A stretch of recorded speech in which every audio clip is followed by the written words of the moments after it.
Hey, it's Boudreaux and Eunice on call. How y'all are today? Well, you remember that video I made a while back when we made a shrimp sauce gravy?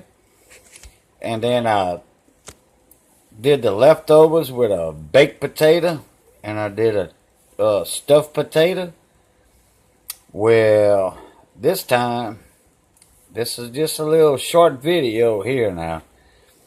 It's going to be on a shrimp gravy, shrimp sauce from last night that we did there.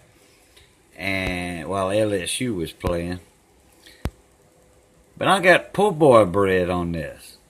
Then I toasted it in my toaster oven, top and bottom.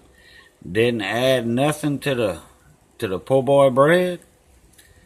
And I took that shrimp and gravy, threw that in a little bowl, and heated it in the microwave for about 1.5 to 2 minutes.